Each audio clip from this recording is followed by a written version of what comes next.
सन्नी देओल और रणदीप हुड्डा की फिल्म जाट आजकल बहुत चर्चा का विषय बनी हुई है। एक जाट पहले भी बन चुकी है 1993 में, जिसके हीरो थे आशुतोष गोवारिकर। वही आशुतोष गोवारिकर जिन्होंने चर्चित फिल्म लगान बनाई थी। आशुतोष ने कुछ फिल्मों में अभिनय का लोहा भी मनवाया है। उनकी जाट मेन हीरोइन थी गौरी सोगान, निर्माता थे चौधरी मोहिंदर सिंह पहल और निर्देशक थे स्वर्ण सिंह मोर।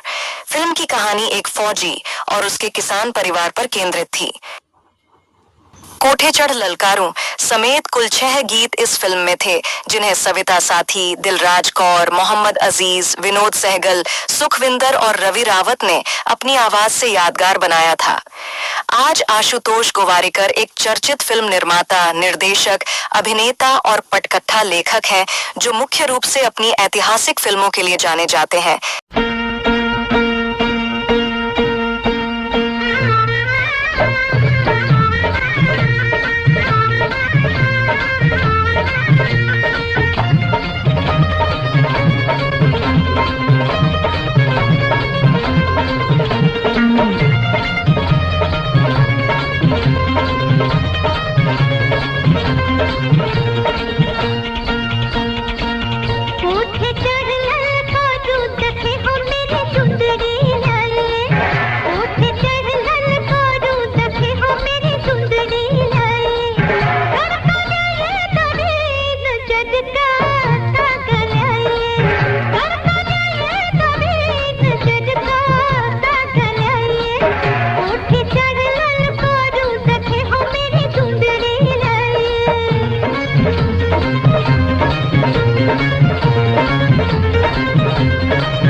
ऐसे व्यक्ति की जो है ऐतिहासिक फिल्मों के महारथी, बड़े पर्दे के जादूगर, हर फन में माहिर निर्माता, निर्देशक, पटकथा लेखक और अभिनेता आशुतोष गोवारिकर।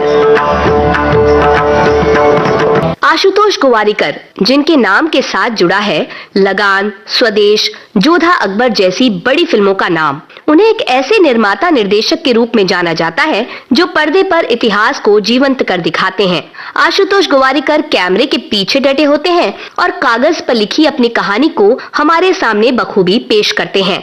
आशुतोष गोवारिकर ने तकरीबन अपनी हर फिल्म की कहानी खुद ही लिखी है और वो बेहतरीन कहानियों का चुनाव करते हैं। ये बात उनकी फिल्मों से ही पता चलती है। 15 फरवरी 1964 को अशोक और किशोरी गोवारिकर के घर महाराष्ट्र के कोल्हापुर में जन्मे आशुतोष गोवारिकर बड़े होते होते मुंबई में पढ़ाई के सिलसिले में आ बसे। पूरी तरह से पढ़ाई में लगे आशुतोष गोवारिकर जब बीएससी में थे तो उन्हें लगा कि पढ़ाई के बाद बचने वाले समय में कुछ रचनात्मक किया जाए। बस उन्होंने कॉलेज में होने वाले अलग अलग नाटकों के लिए ऑडिशन दिया। अपने इस पक्ष से अनजान आशुतोष गोवारिकर हैरान रह गए जब उन्हें हर नाटक के लिए चुन लिया गया। उनका ऊंचा कद, संवाद अदायगी और धैर्य भरा अभिनय सभी को पसंद आता। इसके बाद अपने कॉलेज के दिनों में वो लगातार हर नाटक का हिस्सा बनते रहे। आशुतोष गोवारिकर को एक नाटक में देखकर ही फिल्म निर्माता केतन मेहता ने अपनी फिल्म होली के लिए चुना। 1984 में आई ये फिल्म आशुतोष गोवारिकर के बड़े पर्दे पर आने का पहला पायदान थी। इस फिल्म में उनके साथ आमिर खान भी अभिनय कर रहे थे। सेट पर आमिर खान के साथ आशुतोष गोवारिकर की अच्छी दोस्ती हो गई। बाद में इस दोस्ती का कमाल हमें बड़े पर्दे पर देखने मिला जब आशुतोष गोवारिकर ने 1993 में अपनी पहली फिल्म पहला नशा निर्देशित की तो उसमें आमिर एक मेहमान कलाकार के तौर पर नजर आए। बाद में 1995 में आई क्राइम थ्रिलर फिल्म बाजी, जिसमें आमिर की मुख्य भूमिका रही।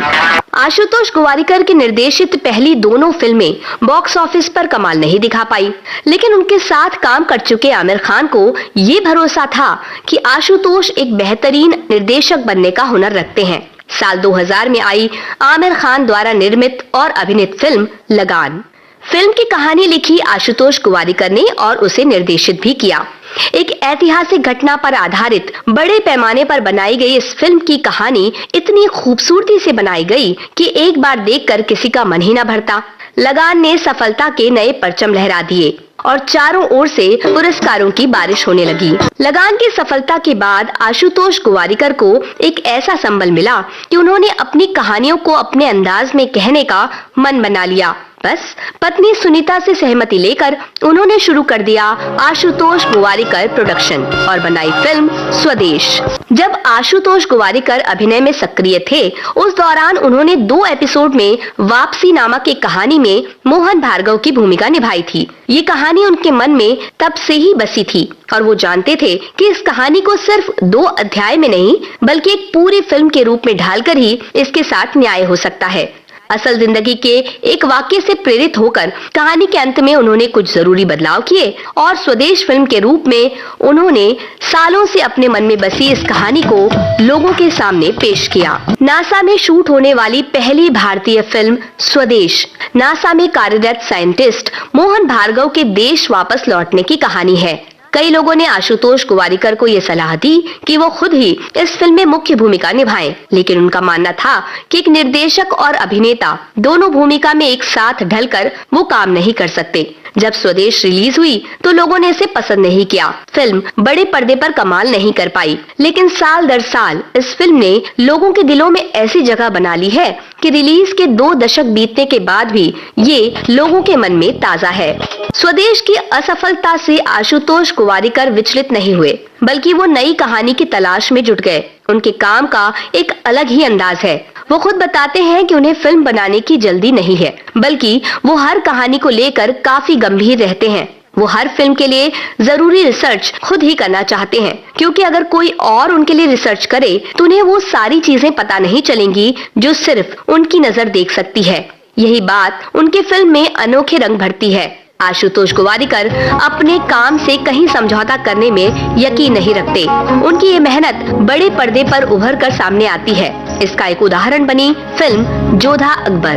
जोधा अकबर को दर्शकों ने बेहद पसंद किया। आशुतोष गोवारिकर एक इंटरव्यू में कहते हैं कि वो हर ऐतिहासिक घटना पर बनी फिल्म को लेकर किसी भी तरह की ढील नहीं देना चाहते। वो अपनी रिसर्च इतनी पुख्ता करना चाहते हैं कि उनकी फिल्म खुद इतिहास का एक तथ्य बनकर उभरे। इसी तरह वो अपनी हर फिल्म के साथ सिर्फ मनोरंजन ही नहीं परोसना चाहते, बल्कि वो चाहते हैं कि जब दर्शक सिनेमा घर से बाहर निकले तो अपने साथ एक संदेश या एक सीख भी लिए जाए। पर वो ये संदेश और सीख इस खूबसूरती से अपनी कहानी में पिरोते हैं कि वो कभी भी बोझिल नहीं लगता।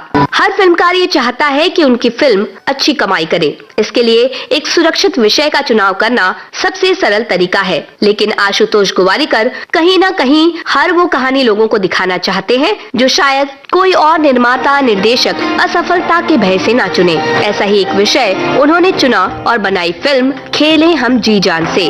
खेले हम जी जान से को सफलता तो नहीं मिली, लेकिन आशुतोष गोवारिकर इस बात को लेकर संतोष रखते हैं कि उन्होंने एक अच्छी कहानी लोगों के सामने लाने से खुद को नहीं रोका। लीक से हटकर फिल्मों का चुनाव करने वाले आशुतोष गोवारिकर ने ऐसी ही एक अनोखी फिल्म बनाई जिसमें प्रियंका चोपड़ा नजर आई 12 किरदारों में। फिल्म थी व्हाट्स योर राशि। आशुतोष गोवारिकर अपनी फिल्मों की कहानियां खुद ही लिखते हैं। खेले हम जी जान से के बाद उन्होंने एक ही साथ 2 रोमांचक विषयों पर काम करना शुरू किया। इसमें से एक टीवी सीरीज एवरेस्ट, जिसके लिए उन्होंने उत्तराखंड में 2 महीने की शूट पूरी की। हालांकि वो इस सीरीज में निर्देशक की भूमिका में नहीं थे। इसके साथ ही वो काम कर रहे थे अपनी महत्वाकांक्षी फिल्म मोहनजोदाड़ो पर। मोहनजोदाड़ो बॉक्स ऑफिस पर धराशायी हो गई। अपने एक इंटरव्यू में आशुतोष गोवारिकर कहते हैं कि अगर उन्हें मौका मिले तो वो अपनी इस फिल्म को ही सुधारना चाहेंगे। उनका मानना है कि मोहनजोदाड़ो की कहानी को वो अच्छी तरह से पेश नहीं कर पाए। अपना आकलन खुद करने वाले आशुतोष गोवारिकर जानते हैं कि वो क्या करना चाहते हैं। शायद यही कारण है कि वो एक के बाद एक फिल्में नहीं बनाते, बल्कि हर फिल्म की कहानी को पूरा समय देते हैं। उनकी हर फिल्म उनका वो सपना है जिसे वो लोगों के सामने उसी रूप में पेश करते हैं जैसे वो उसे देखना चाहते हैं। आशुतोष गोवारिकर एक फिल्म निर्माता, निर्देशक और कहानीकार के रूप में काफी सालों से हमारे सामने हैं, लेकिन उनका अभिनेता वाला रूप कभी कभी सामने आता है। हालांकि उन्होंने अपने करियर की शुरुआत एक अभिनेता के तौर पर ही की थी, लेकिन उनका मानना है कि वो अपनी ही फिल्म में निर्देशक और अभिनेता की भूमिका एक साथ निभा नहीं पाएंगे, इसलिए उन्होंने कभी भी ऐसी कोई कोशिश नहीं की। उनका कहना है कि जब वो एक अभिनेता के रूप में होते हैं तो वो अपनी निर्देशक वाली भूमिका को भूल चुके होते हैं। एक निर्देशक बनने से पहले उन्होंने कई टीवी सीरियल्स और फिल्मों में अभिनेता के तौर पर काम किया। टीवी सीरियल्स में सर्कस, कच्ची धूप, भारत एक खोज, इंद्रधनुष और सीआईडी आदि उल्लेखनीय है। वहीं फिल्मों में नाम, गूंज, सलीम लंगड़े पर मत रो, चमत्कार, कभी हाँ कभी ना। एक लंबे समय के बाद आशुतोष गोवारिकर अभिनय करते दिखे प्रियंका चोपड़ा द्वारा निर्मित मराठी फिल्म वेंटिलेटर पर, और हाल ही में हमने उन्हें अभिनय करते देखा मराठी ओटीटी सीरीज मानवत मर्डर्स और हिंदी ओटीटी सीरीज काला पानी में। अनोखी कहानियों को लोगों के सामने लाने का जुनून आशुतोष गोवारिकर के अंदर भरा है। इस जुनून का ही नतीजा है उनकी फिल्म पानीपत। वो कहते हैं कि भले ही पानीपत हार की कहानी है, लेकिन फिर भी एक साहस से भरी कहानी को सामने लाना उनका मकसद रहा। हालांकि पानीपत बड़े पर्दे पर कोई कमाल नहीं दिखा पाई, लेकिन युद्ध के कुछ दृश्यों के फिल्मांकन की तारीफ किए बिना आलोचक भी नहीं रह सके। आशुतोष गोवारिकर की फिल्में अच्छी कहानी के साथ बेहतरीन गीत संगीत का संगम जान पड़ती है। इसके लिए वो अक्सर गीतकार जावेद अख्तर और संगीतकार AR रहमान का साथ चुनते हैं। जावेद अख्तर ने एक बार बताया था कि फिल्म स्वदेश के गीत के लिए आशुतोष गोवारिकर ने उन्हें केवल 1 दिन का ही समय दिया था, लेकिन उनके इस भरोसे के कारण ही जावेद अख्तर ने उस मुश्किल काम को अंजाम दिया। जहां जावेद अख्तर की कलम फिल्म की कहानी को गीतों की रवानी देती है, वहीं AR रहमान का संगीत फिल्म की कहानी को लोगों से जोड़ने का काम करता है। आशुतोष गोवारिकर का अंदाज उन्हें काल्पनिक लोक से ज्यादा वास्तविक जिंदगी की कहानी को सामने लाने का रहा है। यही कारण था कि उन्होंने एक लेखक और निर्माता के रूप में वास्तविक जिंदगी की कहानी तुलसीदास जूनियर को बड़े पर्दे में लाने की भूमिका निभाई। इस फिल्म को राष्ट्रीय पुरस्कार से नवाजा गया। देश विदेश में कई पुरस्कार अपने नाम कर चुके आशुतोष गोवारिकर एक ऐसे फिल्मकार हैं जो हर पहलू की बारीकियों को समझते हैं। उन्हें अपने काम में महारत हासिल है, लेकिन वो हर कहानी को पेश करने से पहले किसी विद्यार्थी की तरह शून्य से शुरू करते हैं। खुद को पूरी तरह तैयार करते हैं, उसके बाद ही किसी कहानी को पर्दे पर उतारते हैं। अपनी हर गलती को स्वीकारते हैं और उसे सुधारने का प्रयास भी करते हैं। उनके लिए फिल्म बनाना किसी साधना से कम नहीं। आशुतोष गोवारिकर जल्द ही कई नई कहानियों के साथ फिल्मी पर्दे पर अपना कमाल दिखाने के लिए तैयार हैं। उनके कई आने वाले प्रोजेक्ट्स के बारे में चर्चाएं हैं, लेकिन वो अपने काम को पूरी शिद्दत से निभाने के बाद ही उसके बारे में बात करना पसंद करते हैं। फिर कुछ बेहतरीन कहानियों के निर्माता, निर्देशक, लेखक के रूप में तो हम उन्हें देखेंगे ही, लेकिन एक अभिनेता के तौर पर भी उनके विभिन्न रूपों का आनंद देखने मिलेगा, इसकी भी पूरी उम्मीद है। आज के फनकार कार्यक्रम आज केंद्रित था निर्माता, निर्देशक, पटकथा लेखक और अभिनेता आशुतोष गोवारिकर पर। शोध, आलेख और स्वर नेहा शर्मा का। विविध भारती की ओर से इस कार्यक्रम की प्रस्तुतकर्ता तेजश्री कांबले। आज के फनकार। राम राम जी। वीडियो बढ़िया लगी हो तो हमारे चैनल मिशन हरियाणा ने करो सब्सक्राइब, लाइक और शेयर भी। घंटी जरूर दाबियो ताकि हमारे हर नई वीडियो की नोटिफिकेशन आप दोनों सप्ताह पहले पहुंच जाए। धन्यवाद।